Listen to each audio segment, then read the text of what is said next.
अगर हम बात करें तो बंगाल जो है भगवा खेमे के लिए एक चुनौती ही रहा है, लेकिन अब यहाँ पर जो जीत हम देख रहे हैं, बम्पर जीत की और बीजेपी बढ़ रही है, तो ये बीजेपी के लिए और बीजेपी की विचारधारा के लिए इसके क्या मायने हैं आपके नजरिए से? बीजेपी के लिए बहुत महत्वपूर्ण है और ये टारगेट अमित शाह जब अध्यक्ष बने थे तो उन्होंने टारगेट लिया था।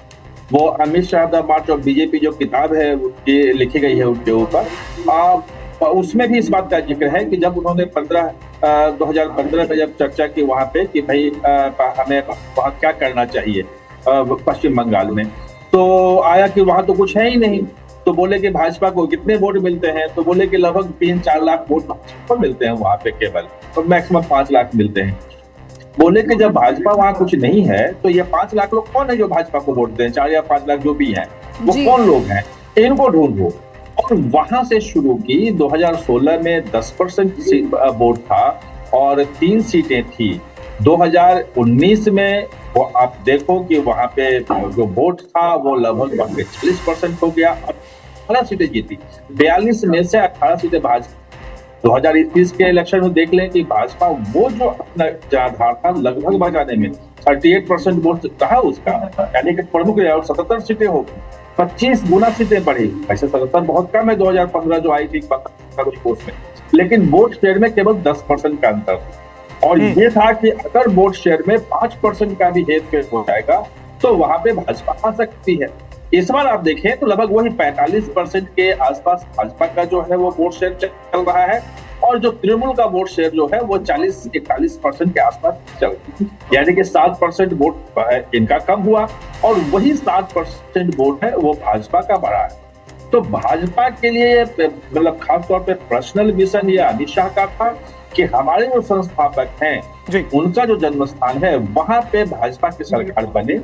2015 में उन्होंने 15-16 में ये मिशन लिया अपने हाथ में और 10 साल के अंदर उसे पूरा कर दिखा। ये बहुत बड़ी बात है भाजपा के लिए। बिल्कुल, यहाँ पर जरा नीलू जी आपको रोकेंगे, वापस आपके पास आएंगे।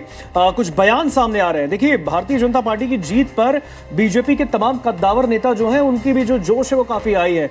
इस कड़ी में मध्य प्रदेश के पूर्व मुख्यमंत्री, केंद्रीय मंत्री, कृषि मंत्री हैं शिवराज सिंह चौहान, उनका बयान सामने आया है और मध्य प्रदेश के मुख्यमंत्री मोहन यादव ने भी क्या कहा है, सुनिए। मैं बचपन से भारतीय जनसंघ से जुड़ा था। भारतीय जनसंघ जिसकी स्थापना डॉक्टर श्यामा प्रसाद मुखर्जी जी ने की थी। हमेशा मन में एक ही सवाल उठता था कि आखिर बंगाल में कब जीतेंगे। एक कार्यकर्ता के नाते अंदर से इतना संतोष है कि शब्दों में वर्णन नहीं किया जा सकता। वर्षों की साध मोदी जी के नेतृत्व में पूरी हो गई। लाखों कार्यकर्ताओं की तपस्या सफल हुई है। आज उनका बलिदान सार्थक हुआ है। ये विजय केवल बंगाल की विजय नहीं है, ये भारत की विजय है, हमारे देश की विजय है। बंगाल में जो कुछ हो रहा था, वोट बैंक की राजनीति के कारण डेमोग्राफी बदल रही थी। अवैध घुसपैठ ने बंगाल को तबाह करके रख दिया था। गुंडे खुल के खेल रहे थे, अराजकता का राज था, और इन सब की सरगना वहां की सरकार थी, टीएमसी की। जनता ने बंगाल के लिए, देश के लिए मोदी जी पर अगाध विश्वास किया है। ऐसी श्रद्धा कि उनके मन में विश्वास है